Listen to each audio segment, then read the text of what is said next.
महानगरपालिका निवडणूक 2026 या निवडणुकीमध्ये काँग्रेस वंचित बहुजन आघाडी मिळून ही निवडणूक आम्ही लढवतोय आणि या आघाडीचं स्वागत सगळ्याच स्तरावरून होत आहे आणि मला विश्वास आहे की काँग्रेस आणि वंचित बहुजन आघाडी 2/3 अधिक बहुमत घेऊन लातूर शहर महानगरपालिकेमध्ये बहुमत प्रस्थापित करेल असा मला विश्वास आहे. पाटील निलंगेकर यांनी असं सांगितलं की काँग्रेसकडे विकासाचे मुद्दे नसल्यामुळे फक्त चिखलफेकीचं राजकारण करतात आणि चर्चेसाठी खुलं आवाहन पण दिलंय आपल्याला लातूरच्या विकासात. संभाजी पाटील दरवेळेला हे असंच काहीतरी आवाहन करतात.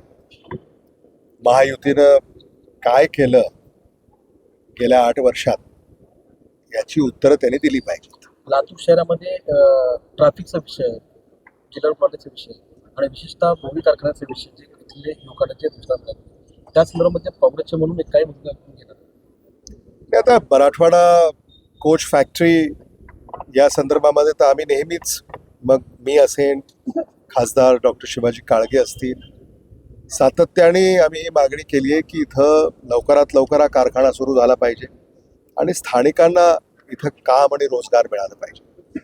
पण ज्या हेतूनं हा कारखाना उभा करण्यात आला होता तो हेतू काही साध्य होताना दिसत नाही. त्याची उद्घाटनं सुद्धा म्हणजे 4-5 वेळेस निवडणुका आल्या की झालेली आपण पाहिलेली आहे.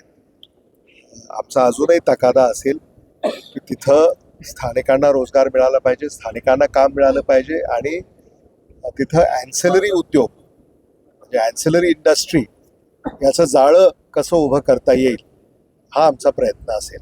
म्हणजे भाजपच्या निष्ठावंत कार्यकर्त्यांची बंडखोरी केलेली आहे, त्यामध्ये काँग्रेसचा हात असल्याचं बोललं गेलं. हे कसं आहे की दिशाभूल करायची. आता भारतीय जनता पक्षाच्या तिकीट वाटपामध्ये काँग्रेसचा हात आहे असं त्यांना म्हणायचं का? महानगरपालिकेत आपल्या किती जागांवरती विजय मिळतो? भारतीय जनता पक्षाबद्दलची नाराजी आम्हाला लातूर शहराच्या कानाकोपऱ्यामध्ये जाणवते. त्यावरून असं दिसतंय की काँग्रेस वंचित बहुजन आघाडीला 2/3 अधिक बहुमत मिळेल अशी खात्री आहे. कंत्राटदार नेमके कोण आहेत, ते जे महायुतीच्या मध्ये केंद्रबिंदू म्हणून ते महायुतीचे जे कोण नेते होते ते काम केले? काँग्रेस वंचित बहुजन आघाडीची सत्ता आल्यानंतर त्याचा पर्दाफाश केला जाईल.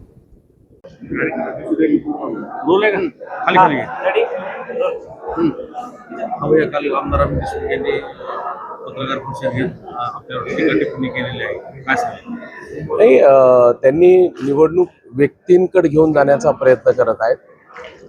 ज्यावेळेस मी जर उमेदवार असेल त्यावेळेस त्यांनी निश्चितपणे माझ्यावर बोलावं. आज उमेदवार लातूरकर आहेत, लातूरला काय देणार आहे हे जर त्यांनी बोलले असते तर फार चांगलं झालं असतं. त्यांनी प्रचाराच्या मुद्द्यांमध्ये वेगळे नवे विषय, निवडणुका वेगळ्या दिशेने घेऊन जाणं, त्यांची अपेक्षा आहे की मला काहीतरी बोललं मी त्याला उत्तर देईल, ते मीडियाच्या माध्यमातून टार्गेट केलं जाईल, त्याची चर्चा राहील, लोकांना एक नवीन एंटरटेनमेंट कसं तयार करून देता येईल, नवीन वातावरण कसं बनवता येईल असा त्यांचा प्रयत्न आहे. पण हे लातूरमध्ये निश्चितपणे विकासाच्या मुद्द्यावर निवडणुका घेतल्या जातील.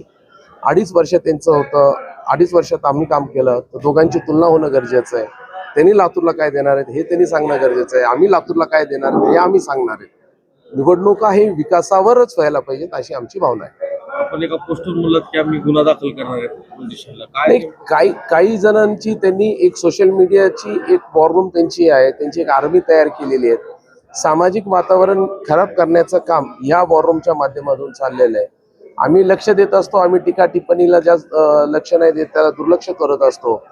पण लातूरकरांचं जर सामाजिक वातावरण जर कोणी बिघडवत असेल तर त्याच्याकडे आम्ही सिरियसली बघू आणि निश्चितपणे त्याच्यावर आम्ही पोलीस स्टेशन असेल, जी काही कायदेशीर कारवाई असेल आम्ही त्या ठिकाणी करणार आहे. अमित देशमुख म्हणतात की भारतीय जनता पार्टीला आश्वासक चेहरा मिळाला नाही म्हणून फक्त कमळाचे बॅनर लातूरमध्ये लावतात. नाही, त्यांचा फार आश्वासक चेहरा आहे. आमच्याकडे मॉडेल नव्हता त्यांच्यासारखा, देखणा मॉडेल कोणी दिसत नव्हता, हे नव्हतं. असं दिसण्यावर नसतंय, अहो आमची पार्टीच आश्वासक पार्टी, सगळ्यात पार्टी म्हणजे आश्वासक पार्टी म्हणजे भारतीय जनता पार्टी. असं काहीतरी बोलून हसी मजाक करणं, निवडणुका सिरियस आहेत. सिरियस हो ना जरा, सांगा ना काय केलं काय नाही तुम्ही. म्हणजे शहरात ज्या पद्धतीनं शहरात उघड प्रकरण झाले खड्ड्यामुळे सरकार आपलं तर मागच्या 10 वर्षापासून आहे राज्यामध्ये, यासाठी काही स्पेशल निधी वगैरे नाही, मला शहरात- आपल्याला आवर्जून सांगायचं आहे, ट्रॅफिक हे फार महत्त्वाचा विषय आहे. रस्त्यांच्या बाबतीत देखील आहे, त्या आमदारांची देखील त्याच्यातले 2.5 वर्ष त्यांची सत्ता होती, पालकमंत्री होते, त्यांनी काहीच केलं नाही. आता जेवढे काही रिंग रोड तुम्हाला दिसतात हे भाजपाच्या काळात झालेले, ते भारतीय जनता पार्टीने केलेले आहेत. जे काही तुम्हाला विकास दिसतो या शहराच्या अवतीभोवती, मेन रोड जेवढे काही रस्ते दिसतात, माझी पत्रकार बांधवांना विनंती, जे काही रस्ते चांगले दिसतात हे कुणाच्या काळात आणि कोण केलंय हे त्या 2.5 वर्षाच्या काळामध्ये झालेले आहेत. आणि यांच्या 2.5 वर्षामध्ये काही झालेलं नाही. आज देखील आता आउटर रिंग रोड, मला वाटतं की काल अभिमन्यूजींनी गेल्या महिन्यामध्ये त्यांनी बैठक घेतली, आम्ही सर्वजण त्याच्यामध्ये होतो, पण त्यांनी एक चांगला पुढाकार घेऊन आउटर रिंग रोडची जी संकल्पना मांडली, त्याच्यातून लातूरला निश्चितपणे चांगल्या पद्धतीने आपल्याला रस्ते होतील आणि ट्रॅफिक देखील त्या ठिकाणी कमी होईल.